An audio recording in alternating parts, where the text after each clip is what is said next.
Kia ora, good evening. Business confidence is at the highest level in 14 years, according to the latest ANZ Business Outlook survey. The bank's July survey showed business confidence rose 3 points, with a net 53% of respondents expecting better times, the highest level since April 1999. It says there's less variation between strong and weaker sectors, a good sign expansion may be broadening. Firms' assessment of their own situation remains high, while construction firms are expecting good times to continue. Among other findings, profit expectations increased to a 14-year high, driven by service sector expectations, and export intentions continue to recover. The Institute of Professional Engineers New Zealand has called on government to redefine its definition of earthquake-prone buildings, making a submission to the Ministry of Business, Innovation and Employment on the issue earlier this year. Sarah Bedford spoke to IPEN's Chief Executive, Dr. Andrew Cleland, about earthquake standards and what he thinks needs to be done. Our view is that buildings should be rated on their vulnerability, not their nominal earthquake strength. So buildings with loose parapets are highly vulnerable. Wooden frame buildings have low vulnerability, even though they may have the same strength. So we want it to be separated on that basis and not on percentage of new building strength. Why do you want it based on that? Well, we know from Christchurch that's where the risks lie. 42 people died from unreinforced masonry, of whom 38 were on the streets. So loose parapets are a huge risk, not to the building occupants, but to every person from the city who walks by. I guess nationwide, how many buildings would that actually affect? The government's estimated there are about 25,000 buildings that are earthquake prone, but if we did what we suggested, then in fact we would hone in on a few thousand, which would be at the most at-risk ones, and you could do that here at Invercargill.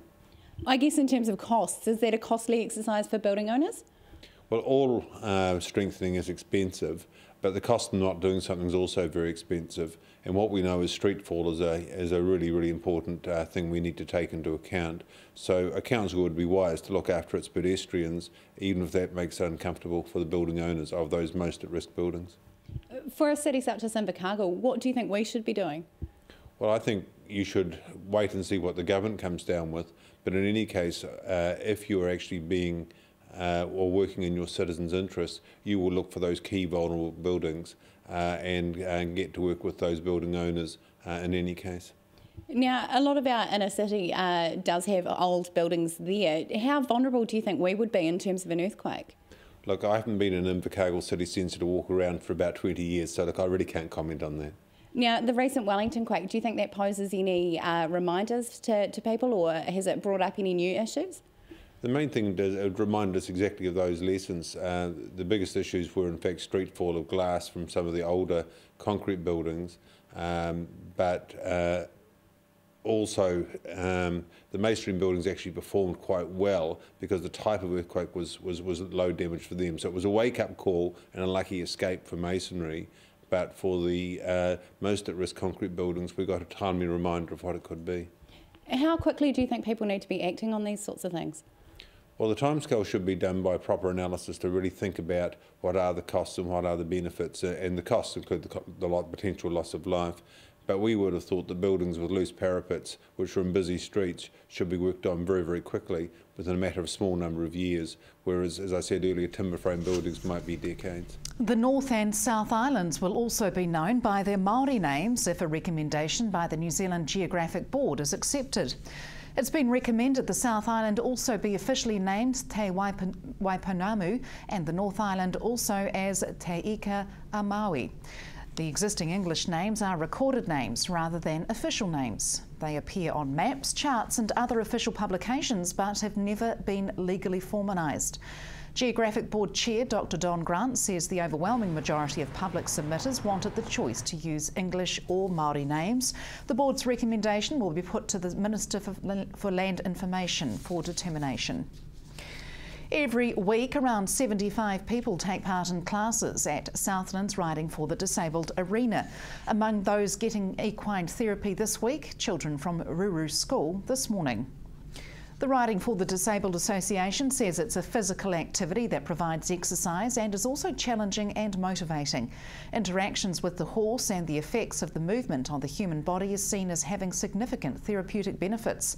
This week is New Zealand Riding for the Disabled Awareness Week, and Southland Operations Manager Ruth Clark says the service changes the lives of those who use it. Can make them more independent, such as being able through mobility, their dexterity, even just making choices and having that freedom, which is what they find when they ride the horses. Now, you're seeing a surge in numbers here at Southland Riding for the Disabled. Can you tell me about that? We're definitely having a way more increase in our roles. People are recognising equine therapy as a form of therapy overall for people who have got disabilities or even emotional or psychological trauma, so that it can actually be quite effective for them. Where they can't communicate with people, they can with the horses. So how much growth are you actually seeing? Probably about, at this stage, 5 to 10% roughly, and our waiting list is slowly increasing. Now, obviously you do give lessons for children, but is it just children that use the service? No, it's open to anybody really that's requiring equine therapy. So we have MS Society that are involved as well. So we have adult riders, teenagers who are potentially at risk, and young children right down to preschoolers. Now, this week is Awareness Week for Riding for the Disabled. Why is that important for the organisation? It's actually a national Awareness Week, so it's important because it gets everyone out there to know what we're actually doing within our facility and within Riding for Disabled and what we can actually offer. And it just lets people be aware of the importance of it. Locally, do you think you have seen growing awareness in the community about Riding for the Disabled and the role that you do? We have, and we had great support yesterday. We were at the warehouse collecting for Awareness Week, and we had massive support.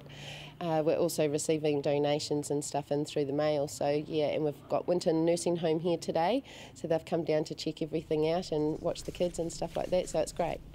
The community always stands by us. After the break, why imposing a fat tax has been put forward as a way to improve health.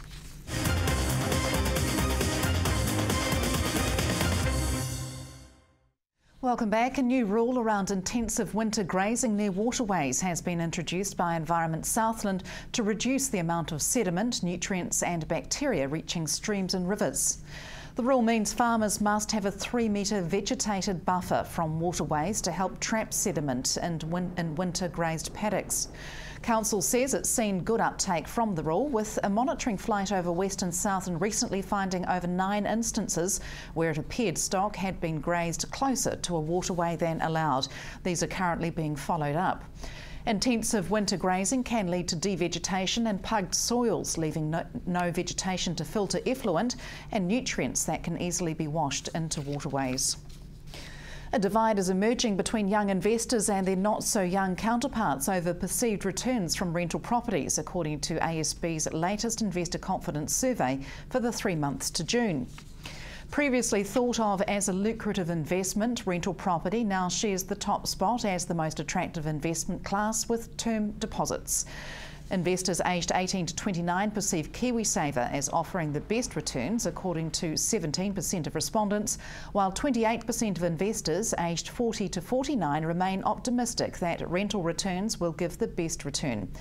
Overall investor confidence has fallen 7 points from a high of 18% net on the previous quarter. The survey results are based on 778 online interviews. Imposing a fat tax has been put forward as a way to improve the health of New Zealanders, along with encouraging the replacement of some saturated fats with polyunsaturated fats, according to a study published in the Australian and New Zealand Journal of Public Health recently. The study suggests cardiovascular events could be reduced by about 10% if polyunsaturated fat consumption was increased from the current 5% to the recommended 6 to 11%. A fat tax could open the way for taxes on unhealthy foods that are high in sugar, salt, saturated fat and other hazardous food components. Top sources of saturated fat include butter, margarine, milk, cheese and cakes. There is some opposition, including from New Zealand First, which says campaigns to encourage healthy eating and regular exercise would be more useful. Southern Institute of Technology students have been getting some expert tutelage from a well-known Pacific couture designer. Bachelor of Fashion Design and Technology students have spent 2 days learning from artist and designer Linda Lepeau. That work has focused on getting students to take an artist approach and to use recycled materials and natural fibres in designing and creating their own pieces. The award-winning designer moved from Auckland to Invercargill recently, looking for a slower pace, and says the internet means being based in the south won't be an impediment. Pacific culture and heritage play a big part in her work. I'm what I call a lineage artist, and what that is that everything that I create, whether it's fashion, photographic works, film or music or performance, it's all inspired by my genealogy, my Pacific heritage, lineage, and my Pākehā, which is Scottish English. And I'm also Whawhinge. Historically in my culture, this is pre-religion. Girls like me were the shamans, we were the healers because of our ability to balance the masculine and feminine energies. So we were the ones responsible for the genealogy in terms of land and titles, which was heavily connected to our identity as a people and as a family. And our brothers and sisters continued the generation. So, you know, what we see in Western terms, they're very different. So when you see the kind of art that I create, there is a strong sense of identity and a strong anchor there, and the story behind it all is very deliberate. You know, it's not fashion, fabulous, whatever. That's boring to me. It's more art. It's got a power, a spirit to it. So this is the nature of this workshop that I do for these kids, whether they're fashion students or college students wanting to get into art. So I basically explain to them that we're all creative. We don't necessarily have one creative thing. We've got multiple. So think broader, and also don't be afraid to explore the other aspects of who you are. So in this case, being fashion, they learn a lot of standard techniques and skills and stuff through an organisation like SIT. But there's also another side of the coin where they have to trust their own eye and trust their own instincts. And so this is what I hope to bring to Invercargill and as I work with different artists.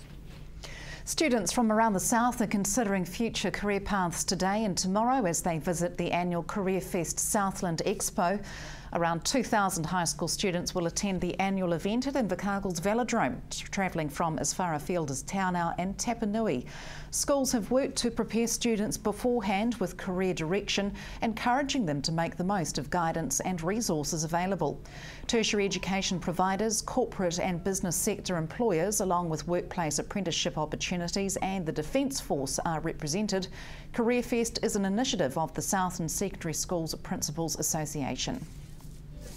And that's it from news. Coming up in sport, the Herald's Gregor Paul and Wyn Gray discuss the rugby future of Benji Marshall. From the news team, good night.